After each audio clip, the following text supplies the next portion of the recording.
সবাই মিলে এখন মরা মানুষের কোরআন শুনাইতেছে, অথচ এই বেটা জীবিত থাকাকালে এরকম শোনায় নাই। আচ্ছা, কোরআন বুঝি মরা মানুষের কিতাব? আচ্ছা, যারে সামনে রাইখে আবার সবাই শোনাচ্ছেন, বেটা কানে শুনেনি, চোখে দেখেনি, তো হেরে শোনাচ্ছেন কেন? আল্লাহ তাআলা বলেন, ইন্না ফি যালিকা লাযিকরা লিমান কানা লাহু কলব আও আলকাস সামআ ওয়া হুয়া শাহীদ। ইন্না ফি যালিকা লাযিকরা, নিশ্চয়ের মাঝে আছে নসিহা, উপদেশ, লিমান কানা লাহু কলবুন, ওই মানুষের জন্য যার এখনো অন্তরটা জীবিত আছে, আওয়াল কাসসামা, যে কান দিয়া শুনতে পাবে, ওয়া হুয়া শাহীদ, কোরআন থেকে নসিহত সেই নেবে যে ব্যক্তি উপস্থিত থেকে কানের চামড়ার কানের সাথে দিলের কান সংযোগ করে শুনবে। এখন যেই বেটা মরে গেল সে তো শুনে না, তার কান আছে, চোখ আছে, দেখে না, হৃদয় আছে, অন্তঃকরণ আছে, মরে গেছে, উপলব্ধির ক্ষমতা নাই। এখন ওর কাছে কোরআন তেলাওয়াত করে লাভটা কি? কোরআন তো এই জন্য আল্লাহ নাজিল করে নাই। কোরআন নাজিল হয়েছে লিতুখরিজান নাসা মিনাজ যুলুমাতি ইলান নূর। ও প্রিয় নবী, আমি এই কিতাব নাজিল করেছি আপনার কাছে, আপনি মানুষগুলোকে অন্ধকার থেকে কোরআন দিয়ে আলোর পথে নিয়ে আসবেন। সুবহানাল্লাহ। এটা শুধু তেলাওয়াতের বই নয়, কিতাব নয়, এটা হচ্ছে আমলের কিতাব, ঠিক কি না? এটা আমলের কিতাব। ডাক্তারের প্রেসক্রিপশন মানুষ তেলাওয়াত করে রেখে দেয় না, প্রেসক্রিপশনের আলোকে ওষুধ খায়, ঠিক না? সংবিধানে যে ক্রাইটেরিয়া দেশ চালানোর লেখা আছে, বিচারালয় আদালত যে আইনে চলে, আইনের বই আছে, ওই আইনগুলো যারা বিচারক তারা শুধু পড়ে না, এর আলোকে রায় দেয়। কথা বলেন, শুধু পড়ে নাকি রায় দেয়? দেশের যে চালানোর জন্য সংবিধান আছে, দেশের মানুষ সংবিধান শুধু পড়ে না, সংবিধান মেনে চলে। কিন্তু মাজলুম কিতাব কোরআন, এটা মানুষ শুধু পড়ে, মানার খবর নেই। কি আশ্চর্য মানুষ আমরা! আরে ভাই, মানা তো পরের কথা, হাজার হাজার আলেম আছে যারা নিজেরা কোরআনের হাফেজ, কিন্তু আল্লাহ কি বলেছে অর্থটাও জানে না, জানার চিন্তাটাও নাই। শুধু রমজান আসবে, তারাবি পড়ায় দেব, শেষ। হ্যাঁ বন্ধু, আপনি সকাল বিকাল পড়বেন, আপনি সওয়াব পাবেন। সওয়াব দেবে কে? কথা বলেন না, সওয়াব দেবে কে? তো আল্লাহ যখন আপনার অন্তরের দিকে তাকায়া দেখে, আমার এই বান্দা কোরআন পড়তেছে, আমি কি বলছি হে বোঝেও না, জানেও না, মানারও চিন্তা নাই, শুধু সে সওয়াবের লাইগা পড়ে, আল্লাহ কয় আমি বুঝি এই জন্য পাঠাইছি রে, তোর কিসের সওয়াব? সওয়াব তো আল্লাহ গাদা গাদা দেবে, অভাব নাই আল্লাহর কাছে সওয়াবের। কিন্তু আপনি যদি কোরআনটা বুঝার জন্য পড়েন, জানার জন্য পড়েন, মানার জন্য পড়েন, এক অক্ষরে 10 নেকি না, কোটি কোটি নেক দেওয়ার ক্ষমতা আল্লাহর আছে না নাই? কিন্তু আপনি তো ওইগুলার চিন্তা মাথায় নাই। মুসলমান, আল্লাহ তাআলা কোরআন নাজিল করেছেন বিশ্ব নবীর কাছে এমন এক যুগে, যে যুগের নাম ছিল আইয়ামে জাহিলিয়াহ, অন্ধকার যুগ, শিরকের যুগ, কুফরের যুগ, হানাহানির যুগ, মারামারির যুগ, মদের যুগ, সুদের যুগ, অন্যায় অনাচারের যুগ, দর্শনের যুগ, অপহরণের যুগ। মানুষগুলো নিচে নামতে নামতে এত নিচে নেমেছে, যার নিচে নামার কোনো জায়গা হয়তো অবশিষ্ট ছিল না। ওই মানুষগুলো কতটা অজ্ঞ, কতটা মূর্খ হয়েছিল। ইব্রাহিম নবী যে ঘরটা কাবা বানাইছে তাওহীদের ঘর, ওই জাহিলিয়াতের যুগের লোকেরা ৩৬০টা মূর্তি কাবার ভিতরে ঢুকায়া রাখছে, কাবার বাহিরে ঢুকাইছে। আল্লাহর সেজদা না করে আল্লাহর ঘরে ঢুইকা তারা লাত মানাত উজ্জাকে সেজদা করত। তাওহীদের ঘরকে শিরকের ঘর বানাইছিল। ও মানুষগুলো নিচে নামতে নামতে এতটাই নেমেছে, বাবার সামনে তারা যুবতী মেয়েকে ধর্ষণ করত, ইজ্জত কেড়ে নিত।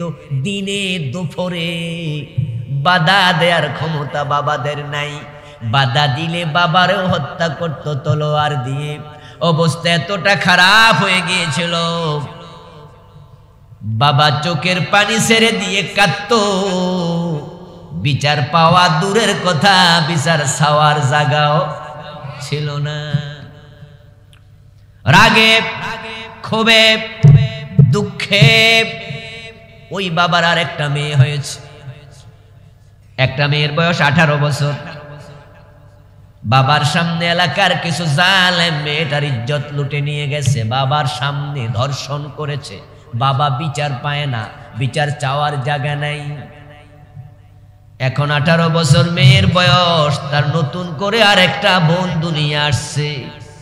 ওই বাবা কয়, এ মেয়েটা যদি বড় হয় আমার সামনে এর ইজ্জত তো নেবে, এর সে বালা এই ছোট থাকতে আমি মাটিতে ফুতে ফেলি।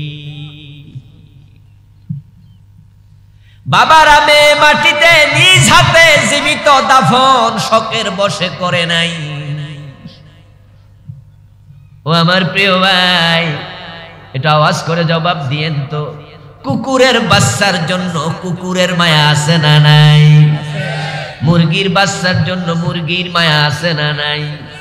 তো বাবা নিজ হাতে মেয়ে দাফন করত, মানুষ সামান্য মায়া বুঝেছিল না। ব্যাপারটা কি? ব্যাপারটা আসলে কি?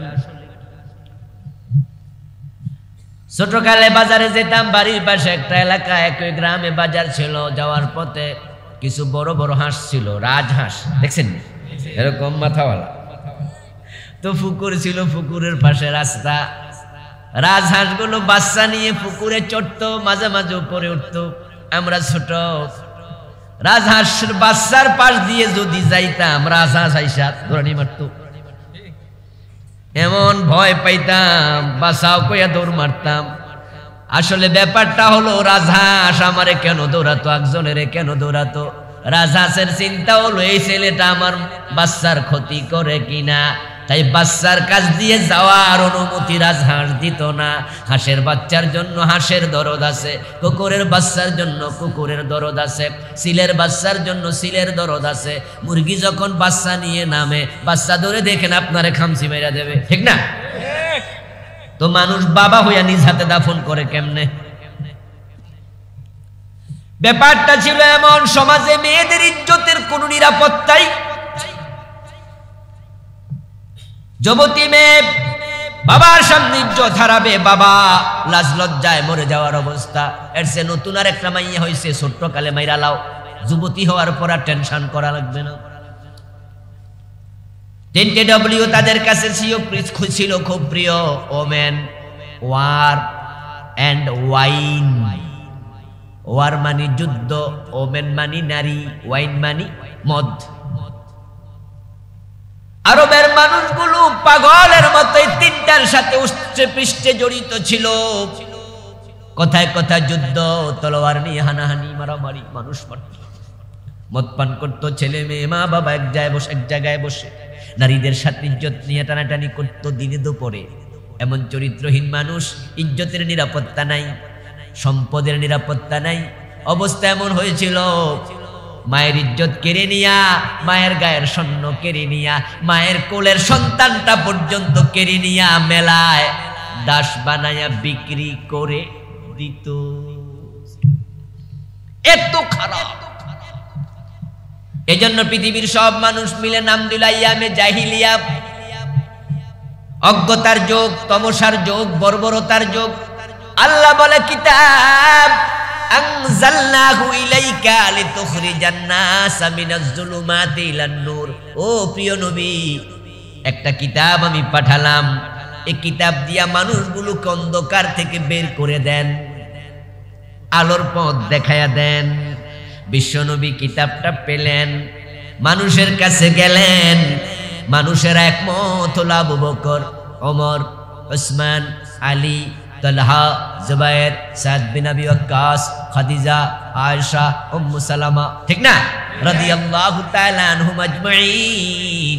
তারা সবাই বলল সামিনা ওয়া আতানা, শুনলাম আর মানতে রাজি হয়ে গেলাম। সুবহানাল্লাহ, শুনলাম আর মানতে রাজি হলাম।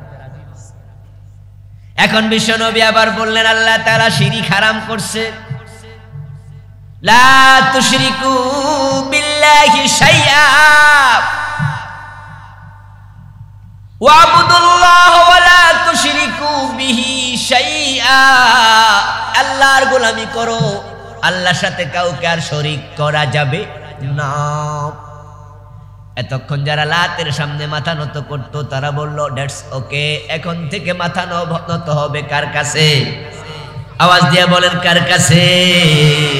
আল্লাহ বলে দিলেন দুর্গার কাছে, লক্ষ্মীর কাছে, সরস্বতীর কাছে, লাতের কাছে, মানাতের কাছে, উজ্জার কাছে, হবলের কাছে, ইয়াসাপের কাছে, নাইলার কাছে, গণেশের কাছে। আর মাথা নত হবে না, মাথা নত হবে শুধু একজনের কাছে। আপনারা চিৎকার দিয়ে বলুন তো তিনি কে? আল্লাহ। জাহিলিয়াতের যুগের মানুষের অভিধানে যে সমস্ত অন্ধকারগুলো ছিল, অজ্ঞতাগুলো ছিল, এক নাম্বার ছিল শিরিক। এখন একদল লোক তৈরি হয়ে গেল যারা শিরিক করতে আর রাজি নাই। আব্দুল উজ্জার নাম হয়ে গেল আব্দুর রহমান। সুবহানাল্লাহ বলেন। এই যে হযরত আবু হুরায়রা রাদিয়াল্লাহু তাআলা আনহুর নাম আপনারা শুনেছেন, শুনেন নাই? হাদিসের সবচেয়ে বড় মুহাদ্দিস সাহাবীদের মাঝে, মুকসিরুনদের মাঝে টপ অফ দ্য লিস্ট। হাদিস বর্ণনার ক্ষেত্রে আবু হুরায়রার নাম হলো এক নম্বরে। ওনার নাম ছিল আব্দুল উজ্জা। উজ্জা একটা মূর্তির নাম। কিসের নাম? লাত, মানাত, উজ্জা একটা মূর্তির নাম। উজ্জার গোলাম হযরত আবু হুরায়রা রাদিয়াল্লাহু তাআলা আনহু রাসূলের কাছে আসলেন, কালেমা গ্রহণ করলেন। রাসূল বললেন এখন থেকে তুমি আর উজ্জার গোলাম নও, আনতা আব্দুর রহমান, তুমি রহমানের গোলাম হয়ে গেছো। শিরিক শেষ। মক্কা বিজয় হলো। রাসূল সাল্লাল্লাহু আলাইহি ওয়াসাল্লাম হাতের মাঝে একটি লাঠি নিলেন। হযরত তালহা নামে একজন, আবু তালহা নামে একজন সাহাবীর হাতে মক্কার চাবি ছিল, কাবা ঘরের। আল্লাহর হাবিব ডাকলেন, চাবিটা নিলেন, তালা খুললেন, কাবার ভিতরে ঢুকলেন। অনেকগুলা মূর্তি কাবার ভিতরে তারা রেখে দিয়েছে।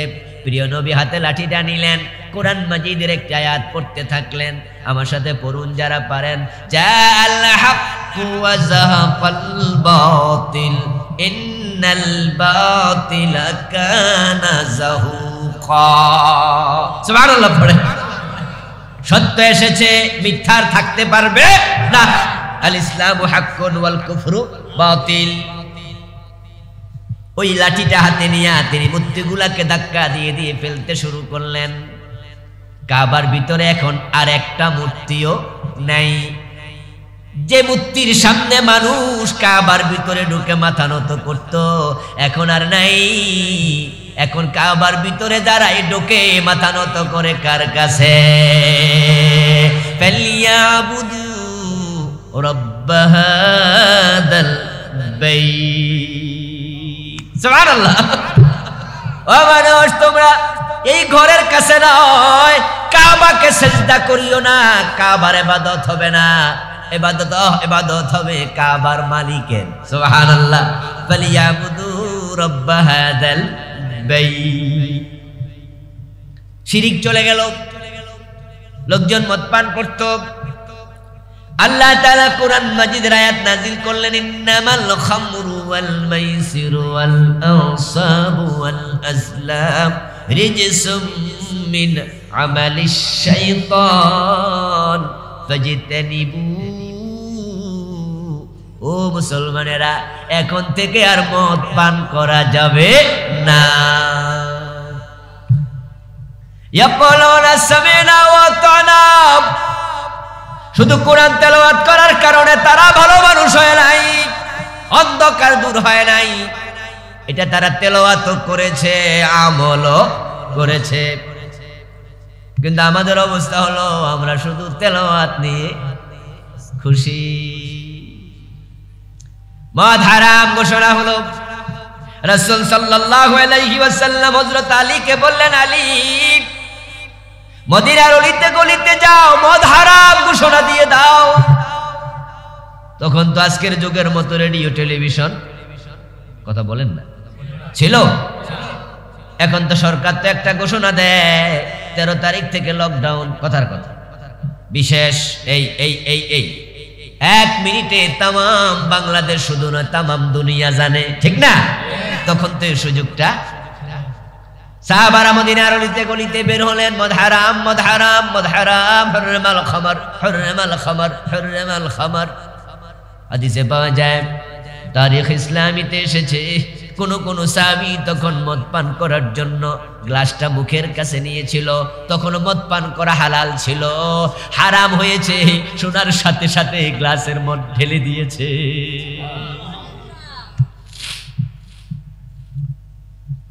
কারো বাড়ির মাঝে মদ বানানোর জন্য খেজুর আঙ্গুর তারা ভিজিয়েছে, 3 দিন 4 দিন 5 দিন পরে মশকে মদ তৈরি হবে, দীর্ঘক্ষণ ভিজে থাকবে। আত্তা গালা ওয়াস্তাদ্দা ফাসারা খামরা, কয়েকদিন ভিজে টিজে তারপরে ফুলে উঠবে, তারপরে এর উপরে ঝোস মারবে, তারপরে ফেনা তৈরি হবে, আস্তে করে মাদকতা তৈরি হবে, তারপরে মদ খাবে। মশকটা উল্টাইয়া দিয়েছে। সুবহানাল্লাহ। কেউ কেউ মদ পান করছিলেন, এমন অবস্থায় কান আওয়াজ গেছে, কাদ হুরমাল খামার, মদ হারাম করা হয়েছে। কানের মাঝে আঙ্গুল গেছে, মুখের মাঝে মদ ছিল, ওইটুকু তো ফেলে দিয়েছে। আঙ্গুল গালের ভিতরে, জিহ্বার ভিতরে ঢুকায়া বমি করে পেটেরটাও ফেলে দিয়েছে। এইভাবে একটা একটা করে তারা দিন, কোরআন যত বিধান আছে সব মানতে শুরু করলো। যখন মানুষগুলো মানতে শুরু করেছে, হত্যা করা যাবে না এমন বিধান কোরআনে আছে না নাই? কথা বলেন না, আছে না নাই? অন্য মানুষকে সাহায্য করো এমন কথা কোরআনে আছে না নাই? তাআওয়ানু আলাল বিররি ওয়াত তাকওয়া লা তাকতুলু আনফুসাকুম। এইভাবে কোরআনে যা আছে সব মানতে শুরু করেছে। এখন অবস্থা এমন হয়ে গেল, প্রিয় নবী ঘোষণা করছেন, খায়রুল কুরুনি করনি। তোমরা সব মানুষ মিলে নাম দিয়েছো আমার যুগ, জাহিলিয়াতের যুগ, অন্ধকার যুগ।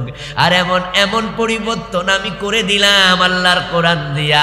আমি নবী ঘোষণা করছি, আমার যুগ হলো পৃথিবীর সর্বশ্রেষ্ঠ যুগ। সুবহানাল্লাহ। এমন যুগ, যেই যুগ পৃথিবী কোনোদিন দেখেনি, কোনোদিন আর দেখবেও না। আমার ভাইয়েরা, এই কোরআন মানার কারণে এমন শান্তি এসেছে, এমন নিরাপত্তা এসেছে।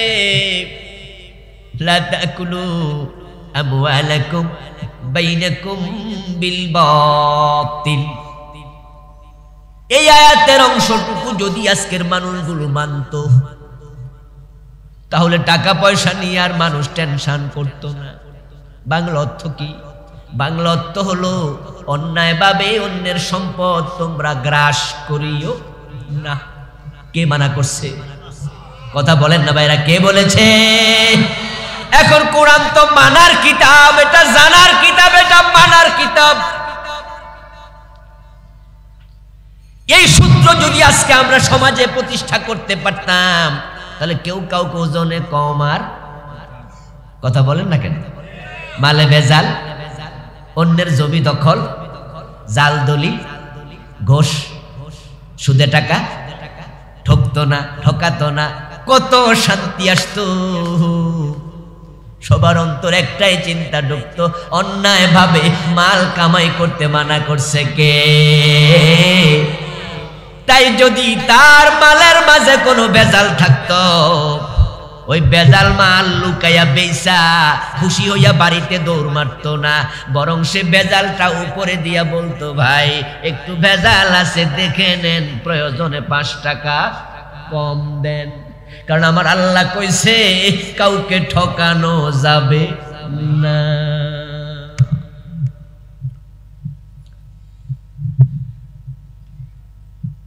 ওয়াইলুল লিল মুতাফফিফিন আল্লাযীনা ইযা ইক্তালু আলান নাসি ইস্তাওফুন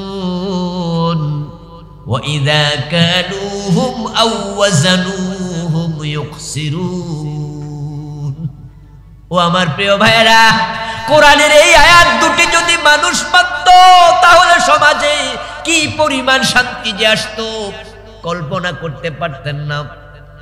আল্লাহ তাআলা বলছেন, যারা ওজন করার সময় মানুষকে কম দেয়, আনার সময় বেশি আনে, তাদের জন্য আমি ওয়াইল দোজক বানাইছি। আল ওয়াইলু আদিন ফি জাহান্নাম ইয়াবি ফিহিল কাফিরু 40 খরিফা ক্বাবলা আন ইয়াবলাগা কারা। সুনানুত তিরমিজির হাদিস, প্রিয় নবী বলেন, ওয়াইল হচ্ছে জাহান্নামের একটা গর্তের নাম, যে গর্তের দিকে জাহান্নামীকে ফেলে দিলে তলায় যেতে 40 বছর লাগবে।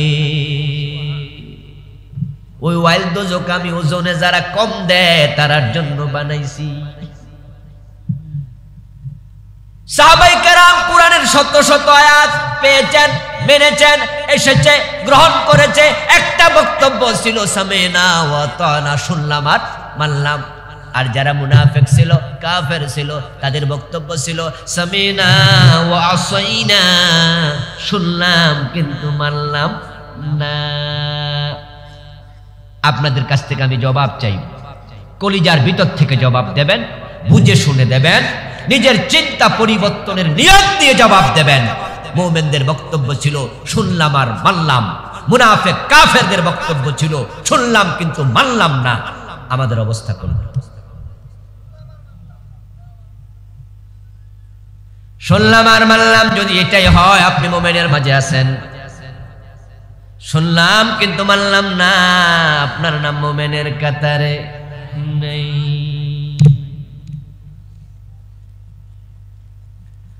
কোরআন এসেছে, অন্ধকার চলে গেছে, কিন্তু জাহিলিয়াতের যুগে যে অন্ধকারগুলো ছিল, আমি বর্তমানে আবার সেগুলো নিজের চোখে দেখতে পাচ্ছি। শিরকের অন্ধকার বাংলাদেশে আছে না নাই? কুফরির অন্ধকার আছে না নাই? মুনাফিকের অন্ধকার আছে না নাই? হারামের সয়লাভ সমাজে আছে না নাই? বেপরদা অনাচার জেনা ব্যভিচার আছে না নাই?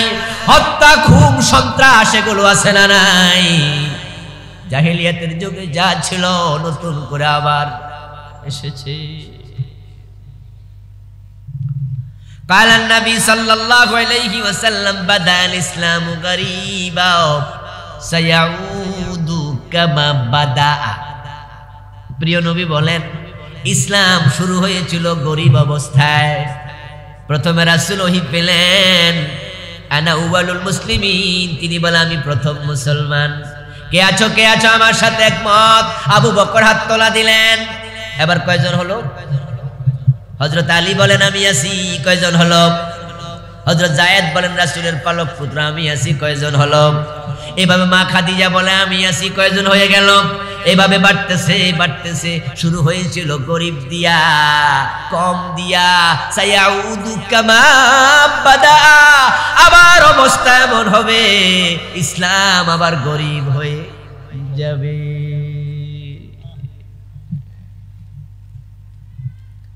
ইয়াতি আলান নাস জামান, মানুষের কাছে এমন একটা জামানা আসবে, ইয়াজতামিউনা ফিল মাসাজিদ লাইসা ফীহিম মুমিনুন, মসজিদে লোকে নামাজ পড়বে কিন্তু একটারও ঈমান থাকবে না। টুপি থাকবে, দাড়ি থাকবে, পাজামা পাঞ্জাবি পাগড়ি সব থাকবে, কিন্তু ঈমান থাকবে না। এমন একটা জামানা আসবে ইমাম সাহেব কাফের, মুয়াজ্জিন মুশরিক, খতিব মুয়াজ্জিন, ইমাম খাদেম মুসল্লি যা আছে একটারও ঈমান নাই, সবগুলো ঈমান হারায়া বসে আছে। এমন একটা জামানা আসবে 1400 বছর আগে রাসূল বলেছেন। আমি জানতে চাই, বলুন তো একটু আন্দাজ করে, ওই জামানা আসবে না এসে গেছে? কথা সত্য, এসে গেছে। এমন মসজিদ আমি নিজে চিনি, যে মসজিদের ইমাম কাফের, মুয়াজ্জিন কাফের, মুসল্লি সবগুলো কাফের। আপনারাও চিনেন, বললে ক্লিয়ার হবে। যদি এমন মসজিদ দেখতে চান, ঢাকার বকশী বাজারে যান, সেখানে কাদিয়ানীদের মসজিদ আছে না নাই? একবারে ফজলে রাব্বি হলের বিপরীত পাশে, রাস্তার এই পাশে ফজলে রাব্বি হল, ওই পাশে কাদিয়ানীদের মসজিদ।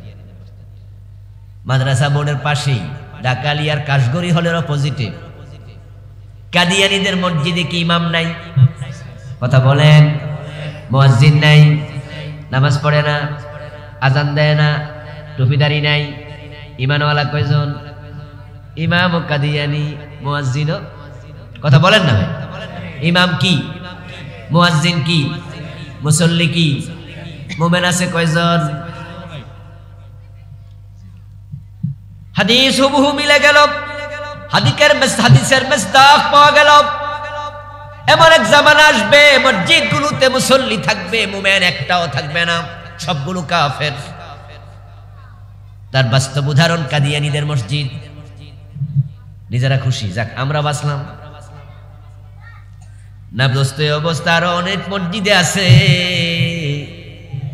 মসজিদে গিয়ে আল্লাহরে সেজদা দেয়, আবার দরবারে গিয়ে পীরের পায়ে সেজদা দেয়। এমন মসজিদের মুসল্লি বাংলাদেশে আছে না নাই? ওই ইমাম দেখেও বাধা দেয় না, ইমামের মুসল্লি পীরের পায়ে সেজদা দেয়। মসজিদের পাশে মোরা পীরের কবর। শাহালি মসজিদে দেখবেন, ঢাকায় গেলে শাহালি মসজিদ, মিরপুরে কত চমৎকার মসজিদ। শাহপরান রাহেমাহুল্লাহকে দাফন করা হয়েছে সিলেটে, সেখানে আপনি দেখবেন কত সুন্দর মসজিদ। আমার চোখ সাক্ষী, আমি দেখেছি শাহপরানের মাজারে সেজদা দিচ্ছে লোকজন। ওই মাজারগুলোতে পাবলিক সেজদা দেয়, ইমাম সাহেব বুঝি জানে না। আমি ঢাকা থেকে যাইয়া দেখে লাইলাম, উনি পাশে থাইকা দেখে না, লিখে দিছে মাজারের পাশে মাজারে সেজদা দেয়া নিষেধ। ঠিক সাইনবোর্ডটা আছে যেখানে নিচে সেজদা মারতাছে। বাংলাদেশের বিভিন্ন জায়গায় রাস্তার পাশে দেখবেন লেখা আছে এখানে গাড়ি দাঁড়ানো, ওখানে দাঁড়াইছে একটু বেশি। এখানে প্রস্রাব করিবেন না, ওখানে প্রস্রাবের দুর্গন্ধে হাঁটা যায় না, মানা করলে আরো বেশি করে। সেজদা মারতেছে লোকজন পীরের পায়ে, সেজদা মারতেছে মরা পীরের মাজারে। আপনারা যারা মাসালা জানেন তারা বলুন তো, আল্লাহকে ছাড়া অন্যকে সেজদা দিলে ঈমান থাকে না, চলে যায়, শেষ ঈমান। কাদিয়ানী কাফের হলো এক জায়গায়, আর এই লোকগুলো মুশরিক হলো আরেক জায়গায়। এইভাবে এক একজন এক এক জায়গায় ঈমান হারাতে থাকবে, ঈমান চলে যাবে, চলে যেতে যেতে অবস্থা হবে এমন, তখন মসজিদে নামাজি আছে, মুমিন আর একটাও নেই। নির্বাচন যখন আসে তখন কিছু মুসলমান নতুন কইরা মুশরিক হয়। শিরিক এবং ঈমান এগুলো একবারে ঠুনকো জিনিস। কাঁচের গ্লাস আমার হাতে তো এখানে নাই, থাকলে কাঁচের গ্লাস দেখাতাম, ফেলে দিলেই শেষ। একটা কাফের যদি মুসলমান হতে চায় তাহলে কতক্ষণ লাগে? কতক্ষণ? 30 সেকেন্ডও লাগে না। ওই লোকটা আসলো, হুজুর আমি মুসলমান হতে চাই। আমি প্রশ্ন করলাম, জেনে বুঝাইছনি? কজি হুজুর সিদ্ধান্ত নিয়েছি মুসলমান হব। তাহলে পড়ো আশহাদু আল্লা ইলাহা ইল্লাল্লাহু ওয়া আশহাদু আন্না মুহাম্মাদান আবদুহু ওয়া রাসূলুহু। আমার সাথে লোকটা পড়েছে, আওয়াজ দিয়ে বলুন তো এখন সে কাফের না মুসলমান? কতক্ষণ লাগছে? 30 সেকেন্ডও লাগে নাই। ঠিক কাফের হয় মানুষ কেমনে, মুশরিক হয় কেমনে, একই ভাবে কোরআনের একটা বিধান অস্বীকার করেছে, বিধানটা অস্বীকার করতে 30 সেকেন্ডও লাগে নাই, ঈমানটা যাইতো 30 সেকেন্ড লাগলো না। কাদিয়ানী তোমাকে বলছি শোনো, বিশ্বনবী আল্লাহর রাসূল মানো জীব, উনি নবী মানো জীব, উনার কাছে ওহী আসছে মানো জীব, উনি শেষ নবী মানো। কয় না, ঈমান আছে না গেছে? না কইতে কতক্ষণ লাগছে? 1-2 সেকেন্ড। অবস্থা এমন হবে লোকজন হাসতে হাসতে কাফের হয়ে যাবে, লোকজন হাসতে হাসতে মুশরিক হয়ে যাবে, ঈমান শূন্য হতে হতে অবস্থা এমন হবে পুরা এলাকায় ঈমানদার আর নাই। প্রিয় ভাই কান খুলে শুনুন, নির্বাচন আইছে, লোকটা মোমেন ছিল, স্টেজে হেরে দিছে, বক্তৃতা দিত। হে বক্তৃতা দিতা উইটে মাইক হাতে নিয়ে কয়, ভাইয়েরা জনগণ সকল ক্ষমতার উৎস, ভোটটা আপনারা দিয়েন। এমন কথা বলার লোক বাংলাদেশে আছে না নাই? জনগণ সকল ক্ষমতার উৎস, এটা বিশ্বাস করলে ঈমান চলে যাবে 1 সেকেন্ডেই, কারণ এটা কোরআনের একবারে উল্টা। কোরআনে আছে ক্ষমতার উৎসকে।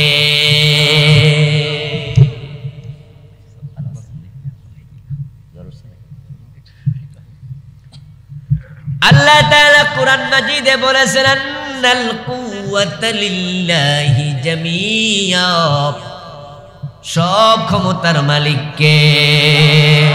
আল্লাহ। ক্ষমতার মালিক আল্লাহ।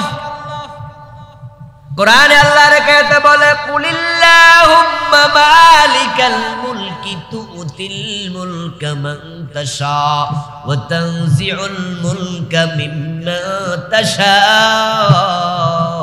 ও নবী আপনি ঘোষণা দেন, বলেন, ও রাজাদিরাজ আল্লাহ, ক্ষমতা তোমার হাতে, মালিকাল মুলক, রাজত্বের মালিক কে?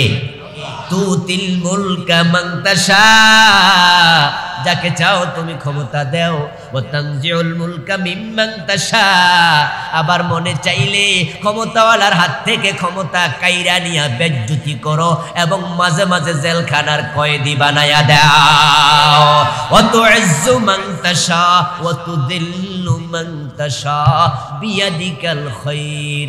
এবার পড়ুন আমার সাথে, ইন্নাকা আলা কুল্লি শাইইন কাদির। ক্ষমতা কার হাতে? জোরে বলেন, কার হাতে? হ্যাঁ, আর আপনি বললেন জনগণ ক্ষমতার উৎস। ঈমান শেষ, জানেনই না কি বলেছেন। ক্ষমতা যে আল্লাহর হাতে, তিনি যাকে চান সম্মানিত করেন, তিনি যাকে চান অপমানিত করেন। মাঝে মাঝে কিছু ঘটনা ঘটে আল্লাহ দেখায়। ফেরাউনকে ক্ষমতা দিয়েছিলেন আল্লাহ, ক্ষমতা তার হাতে। আবার পানিতে সুবাইয়া মারছে কে? চাইলে সুবাইয়া দেয়। নমরুদকে ক্ষমতা দিছে কে?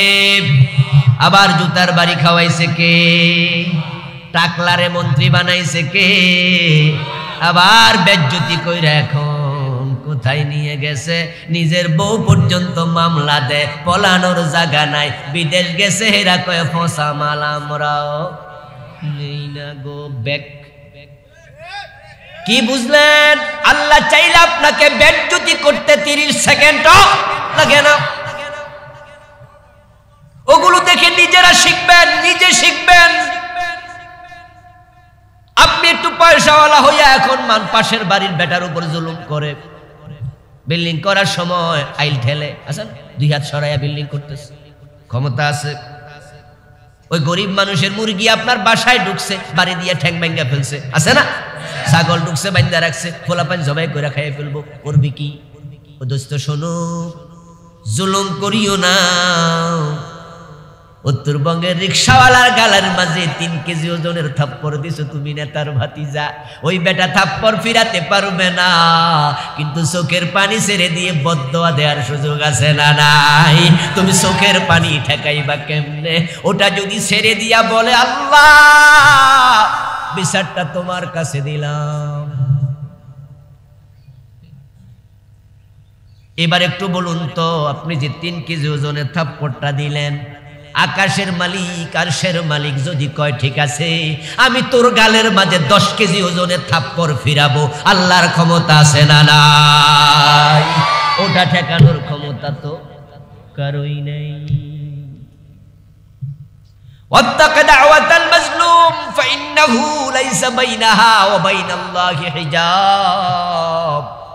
প্রিয় নবী বলেন মাজলুমের বদদোয়ার ব্যাপারে সাবধান, কারণ মাজলুমের বদদোয়া এবং আল্লাহর মাঝখানে কোনো পর্দা থাকে না।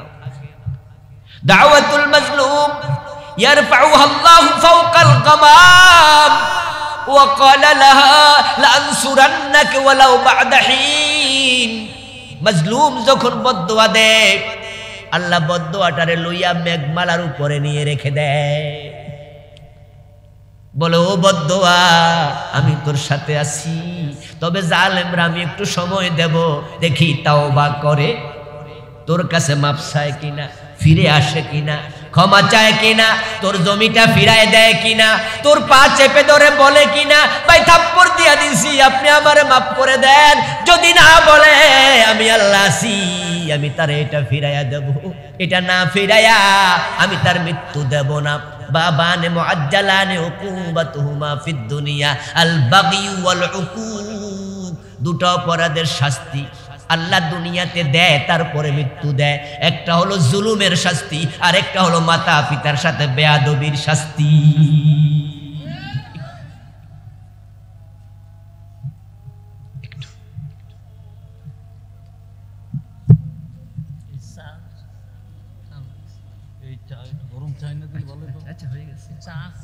আমরা আজানটার শেষ হোক কথা বলছি। আরেকটা দিয়ে আনো।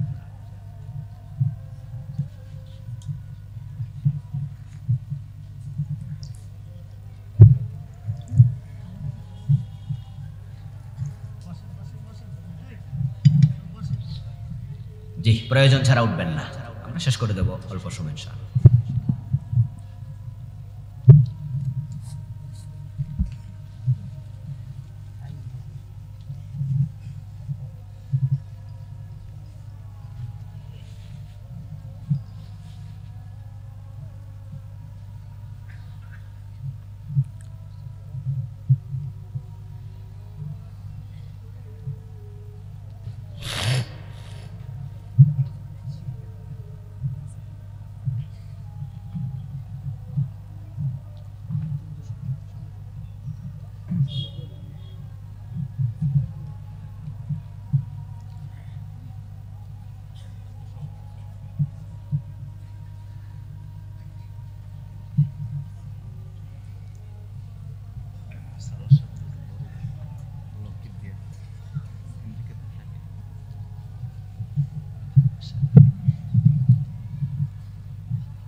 চলে আসে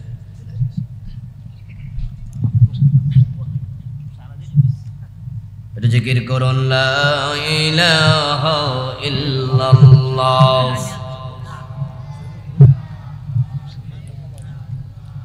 লা ইলাহা ইল্লাল্লাহ।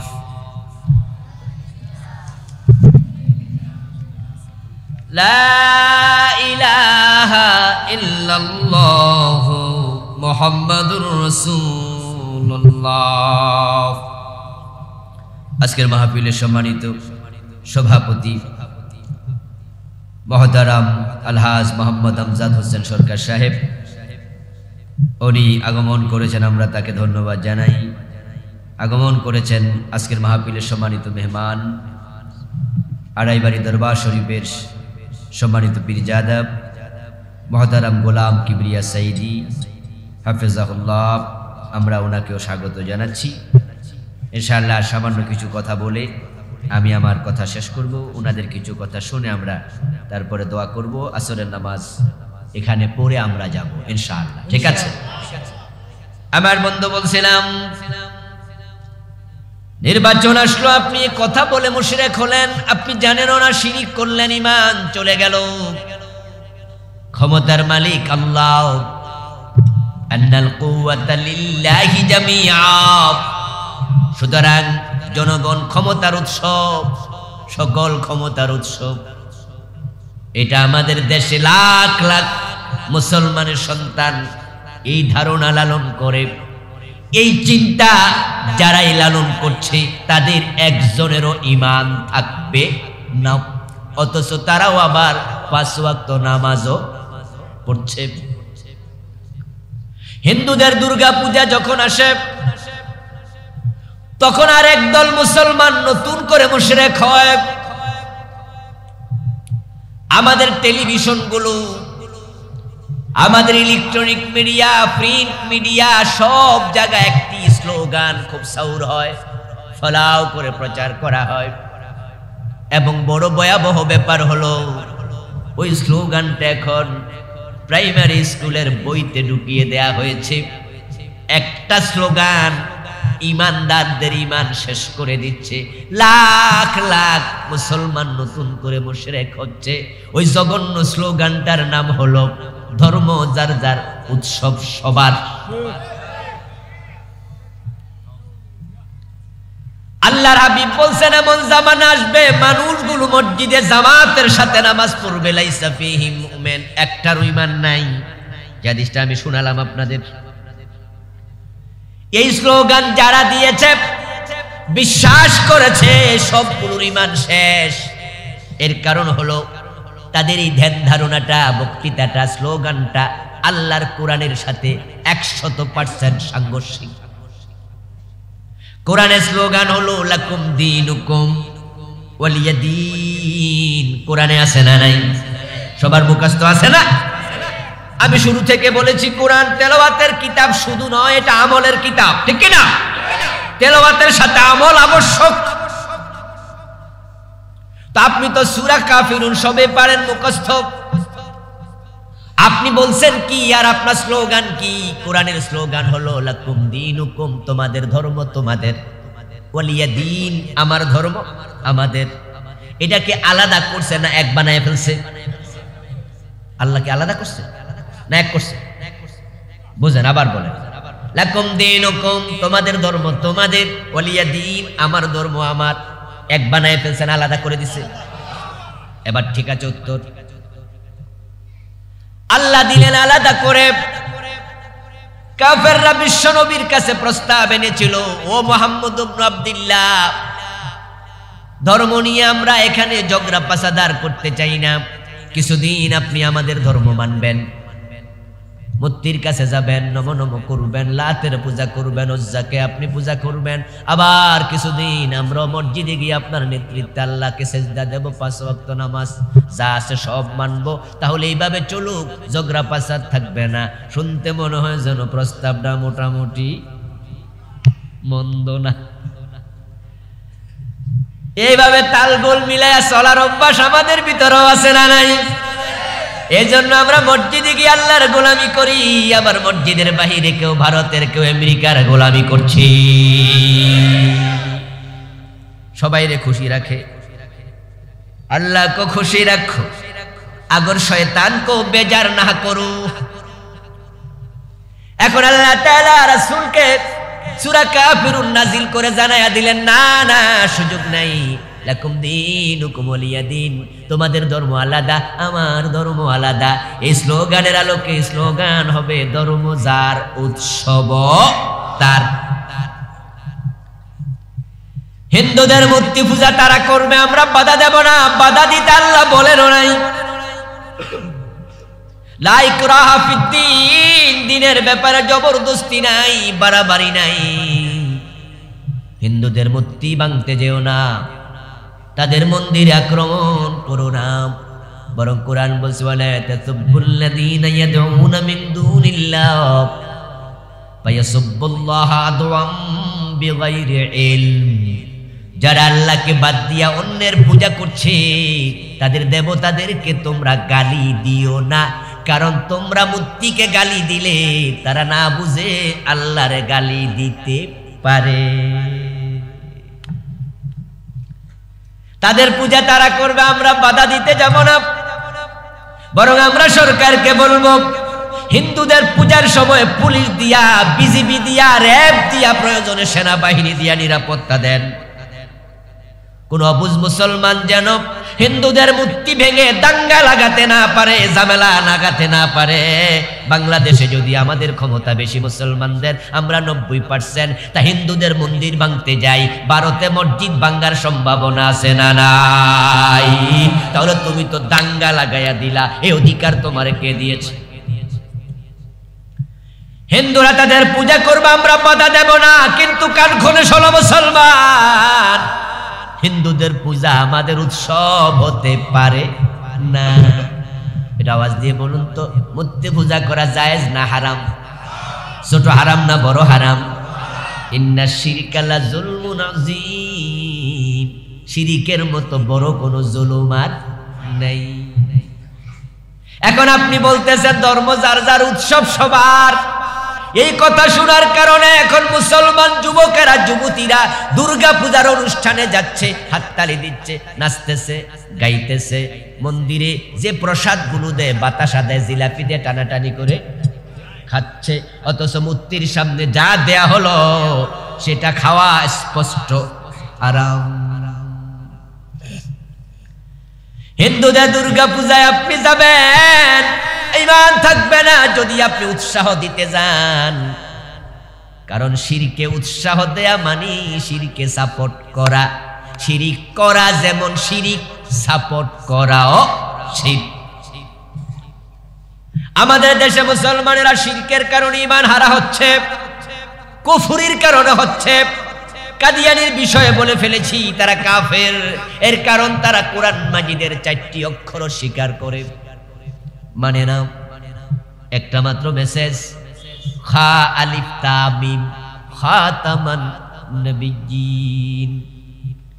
কাদিয়ানি নামাজ মানে, রোজা মানে, হজ মানে, যাকাত মানে, সব মানে, কিন্তু বিশ্ব নবীকে শেষ নবী মানে না। ইসলামের মাত্র একটা বিধান মানলো না, ঈমান তাদের থাকলো না। এখন আল্লাহ বলছে সূরা ধরে হাত কাটো, এমন বিধান কোরআনে আছে না নাই? 50 বছরে মানছেন কয়দিন? বাংলাদেশের বয়স তো 50 পার হয়ে গেল। জেনা করলে, অবিবাহিত হলে 100 বেত লাগাও, বিবাহিত হলে পাথর মারো, এমন বিধান ইসলামে আছে না নাই? কোরআনের এই বিধান মানছেন 50 বছরে কয়দিন? কোন আদালতে রায় দিয়েছে?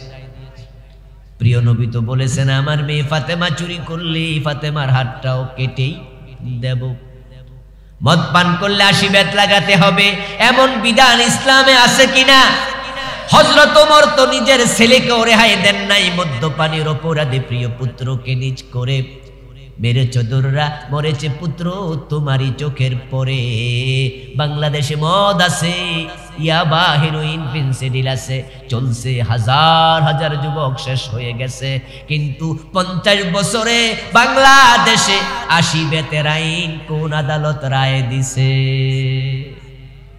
কাদিয়ানি মানে নাই কয়টা মেসেজ, আমরা মানি না কয়টা?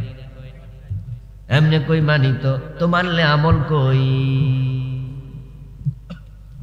আচ্ছা, আপনাদের কাছ থেকে একটা ফতুয়া জানতে চাই, সহজ ফতুয়া, পারবেন? এজন্য দায়িত্ব দিলাম। একজন লোক বলে নামাজ ফরজ আমি জানি, কিন্তু জীবনও পড়ে না। এ জানার মানে কি? এই মিয়া রোজা কি নফল না ফরজ? রমজানে কয় ফরজ। রাখছনি? কয় না, জীবনে কোনোদিন রাখছি না। তো মানলা কেমনে? বুঝলাম। চোর ধরে হাত কাটো, তেলাওয়াত করলা কোরআনে, 50 বছরে মানলা না। আমার বন্ধু কাদিয়ানি মানে না 4 অক্ষর খালিফ তামিম, আর কোরআনের কত ডজন ডজন অক্ষর আপনারা আমরা অনেকে মানি না। আল্লাহ বলছেন লাহুল খালকু ওয়াল আমর, সাবধান, সৃষ্টি যার, আইন চলবে শুধুই তার। এখানে অক্ষর আছে 15টা।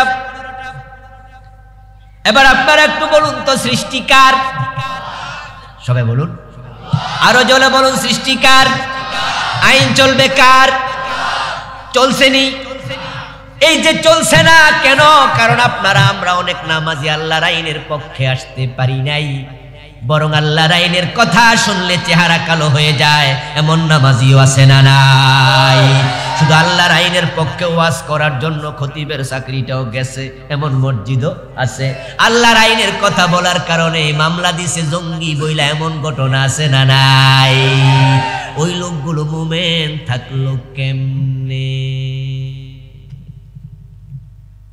ভোটার লিস্টিতে মুমিন বাড়ছে, বাস্তবে তা নয়। হাদিস লা তাকুমুস সাআত ওয়ালা আহাদিন ইয়াকুলু আল্লাহ আল্লাহ, রাওয়াহু মুসলিম। প্রিয় নবী বলেন, যতদিন পর্যন্ত আল্লাহ আল্লাহ বলার মতো একজন মুমিন থাকবে, কিয়ামত হবে না। এবার হাদিসের একটু বিপরীত পাশে চলে যান, কিয়ামত কি হবে না কি হবে না? তাহলে বোঝা গেল এই হাদিসের বিপরীতে গেলে দেখা যাবে কিয়ামত যখন হবে একজন মুমিনও আর থাকলো না, থাকলে তো কিয়ামত হবে না। 1971 সালে দেশ স্বাধীন হলো। 71-এ দেশ যখন স্বাধীন হয়, মানুষ ছিল 7.5 কোটি। 50 লক্ষ বাদ দেন হিন্দু, বৌদ্ধ, খ্রিস্টান, মুসলমান ছিল 7 কোটি। এখন 2022 চলছে, মানুষ আছে প্রায় 18 কোটি। 2 কোটি যদি বাদ দেন হিন্দু, বৌদ্ধ, খ্রিস্টান, অন্য অন্য জাতি, তাহলে মুসলমান হয়ে গেছে 16 কোটি। ছিল 7 কোটি, এখন হইছে। এবার বলুন তো 10 বছর পরে কি কমবে না আরো বাড়বে? 20 বছর পরে কমবে না আরো বাড়বে? তো মুসলমান যেমনে বাড়তেছে, কিয়ামত হইব কেমনে? একজন থাকলেও তো হবে না। এখন শুধু বাংলাদেশের কারণে তো দুনিয়া থাকবো কোটি কোটি বছর, আমরা শুধু বাড়তাছি। কিয়ের সুবহানাল্লাহ, ইন্নানি। আমার বন্ধু, আচ্ছা এবার বলুন তো কিয়ামত আগাচ্ছে না পিছাচ্ছে? বলেন বলেন, কিয়ামত আগায় না পিছায়? তো কিয়ামত আগাইলে মুসলমান বাড়তেছে, কই লোকেডা? আসলে তা নয়, কাজীর গরুর মতো কেতাবে আছে, গোয়ালে নেই। কত লোক ইমান হারা, জানেও না বুঝেও না। কাদিয়ানি ইমান হারা, কাদিয়ানি বুঝে না। মাজারে সেজদা দিয়া মুশরিক হয়ে গেছে, লোকটা বুঝে না।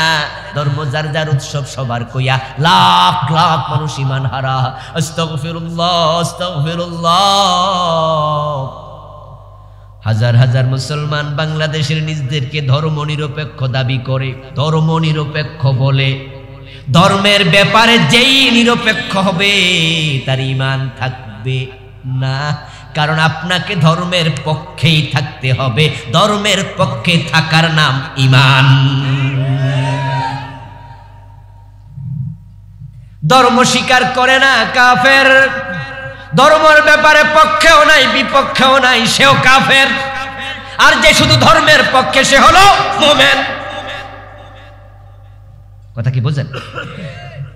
ফুটবল খেলা হচ্ছে, খেলছে ব্রাজিল আর জার্মানি। দেখবেন চা দোকানের মাঝে কিভাবে টেবিল থাপড়ায় গোল বইয়া আছে না কিছু লোক। ওরে বাবা রে বাবা, জার্মানি গোল দিছে, বেড়া এমন জোরে টেবিল থাপ্পড় মারছে, হাত লাল করে লাগছে। কিছুক্ষণ পরে ব্রাজিল গোল দিছে, আরেক দল থাপ্পড় মারতেছে।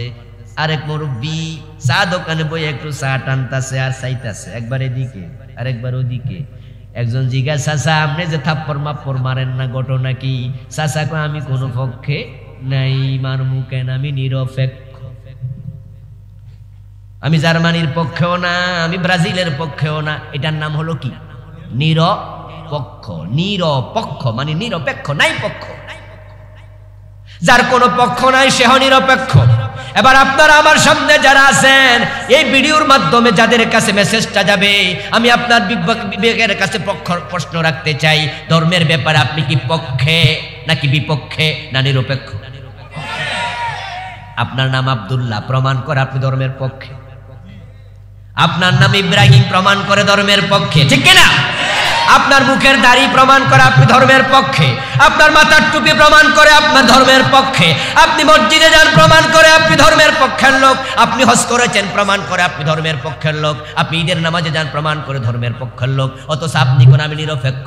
হয়তো আপনার চিন্তা ভুল, না হয় আপনি মিথ্যাবাদী। দুটোর একটা একবারে নিশ্চিত, আপনি মিথ্যা কথা বলছেন অথবা আপনার চিন্তার মাঝে গলত আছে। কত মানুষ কত জায়গায় ধাক্কা খাইয়া ইমান হারাবে, তার ইয়ত্তা নাই। শিরিক আজকে এক মহামারী, করোনার চেয়ে আরো মহামারী ভাইরাস। যে এলাকায় মাজার আছে ওই এলাকার শিরিকের বন্যা বয়ে যায়। শিরিক হয় না এমন মাজার সংখ্যা খুব কম, খুব কম, খুব কম। হরেক রকমের শিরিক মাজার কেন্দ্রিক হচ্ছে। আমার ভাইয়েরা, সময় কম, আমি আর আলোচনা সামনে আগাবো না।